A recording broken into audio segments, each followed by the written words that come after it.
அனைவருக்கும் வணக்கம். நான் முனைவர் சி பவித்ரா, உதவி பேராசிரியர். இன்றைய காணொளியில் நாம் காணவிருப்பது ஹைக்கூ கவிதையின் தோற்றமும் வளர்ச்சியும் என்னும் இலக்கிய வரலாறு கட்டுரையில் உள்ள ஹைக்கூ கவிதையின் பாடுபொருள் குறித்து காணலாம். சென்ற காணொளியில் ஹைக்கூ கவிதையின் தோற்றம், ஹைக்கூ கவிதை இந்தியாவிற்குள் பரவிய விதம், ஹைக்கூவில் சிறந்த கவிஞர்கள் குறித்த செய்திகளை கண்டோம். அதன் தொடர்ச்சியாக ஹைக்கூ கவிதை, 3 வரிகளில் உள்ள ஹைக்கூ கவிதை சமூகத்தில் எத்தகைய தாக்கங்களை ஏற்படுத்துகிறது என்பதை குறித்து சில ஹைக்கூ கவிதைகளை எடுத்து உதாரணங்களுடன் காணலாம். சமூகத்தில் இன்றியமையாத சில விஷயங்களான சுற்றுச்சூழல் பாதுகாப்பு, சமுதாய சிந்தனை, விவசாயத்தின் முக்கியத்துவம், குழந்தைகள் பாதுகாப்பு போன்றவற்றை முதன்மையாக கொண்டு சில கவிதைகளை இங்கு எடுத்துக்காட்டாக காணலாம். முதலில் சமுதாய சிந்தனை.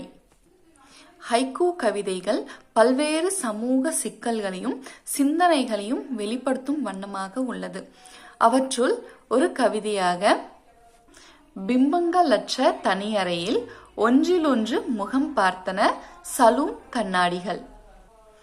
இந்த கவிதையானது 3 வரிகளில் ஒரு முடித்திருத்தும் தொழிலாளியின் தனிமை குறித்தும் வறுமை மற்றும் விரக்தியை பிரதிபலிப்பனவாக அமைகிறது. முடித்திருத்தும் தொழில் மட்டும் அல்லாமல் இத்தகைய பல்வேறு தொழில்களில் மக்கள் வருமானமின்றியும் விரக்தியிலும் இருக்கின்றனர். இதனை முதன்மையாக கொண்டு இக்கவிதை அமைகிறது. அடுத்து சுற்றுச்சூழல் பாதுகாப்பு. மரவெட்டியின் வீட்டில் தஞ்சம் அடைகிறது குருவி. இந்த கவிதையானது மரங்களின் இன்றியமையாமை பற்றி வெளிப்படுத்துகிறது. மரங்கள் என்பது மனிதர்களுக்கும் பிற உயிரினர்களுக்கும் இந்த சுற்றுச்சூழலுக்கும் முக்கியமான ஒரு ஆதாரம். அத்தகைய ஆதாரத்தினை மனிதன் தன்னுடைய சுயநலத்திற்காக அனைத்து மரங்களையும் வெட்டி வீழ்த்துவதால் மரங்களையே வீடாக கொண்டிருக்கக்கூடிய பல்வகை பறவைகள் தங்களுடைய இருப்பிடங்களை இழந்து வாழ வழியற்ற சூழலில் காணப்படுகிறது. இத்தகைய இயற்கை அழிப்பின் மூலம் மனிதர்கள் மட்டும் துன்புறுவதல்லாமல் மற்ற உயிரினங்களும் தங்களுடைய ஆதாரங்களை இழக்கிறது என்பதை முன்வைக்கும் விதமாக இந்த கவிதை அமைகிறது. முக்கியமான சுற்றுச்சூழல் சிந்தனையை இந்த 3 வரி கவிதை வெளிப்படுத்துகிறது. அடுத்து விவசாயத்தின் முக்கியத்துவம். ஆலை இயங்கும் சங்குலி, கேட்கும் போதெல்லாம் வாடினான் நிலம் பறிகொடுத்த விவசாயி. இந்த கவிதையானது நிலம் பறிகொடுத்த ஒரு விவசாயியின் மன சஞ்சலத்தை குறித்து பேசுவதாக அமைகிறது. இன்றைய காலகட்டத்தில் விவசாயம் என்பது விலையேற்றம், சரியான விளைச்சலின்மை போன்ற பல்வேறு சிக்கல்களினால் கைவிடப்பட்டு வருகிறது. அத்தகைய சூழலில் விவசாயம் செய்து வாழ்ந்த ஒரு விவசாயி தன்னுடைய சூழல் காரணமாக தன்னுடைய நிலங்களை ஆலை கட்டுபவர்களுக்கு விற்றுவிட்டு வருகிறார். தன் வேறு வேலை பார்த்தாலும் அந்த ஆலையில் இயங்கக்கூடிய சங்குலி கேட்கும் போதெல்லாம் தன்னுடைய நிலத்தில் உழைத்தது தனக்கு நினைவுபடுத்தி வருத்தத்தை அளிக்கக்கூடியதாக இருக்கிறது. விவசாயம் அழிந்து கொண்டே வருவதை முன்வைக்கும் விதமாக இந்த கவிதை அமைவதை நாம் பார்க்க முடிகிறது. இதைத் தொடர்ந்து குழந்தைகள் குறித்த சிசுவின் கண்ணீர். தொட்டிலாக மாறியது குப்பை தொட்டி, கண்ணீருடன் சிசு.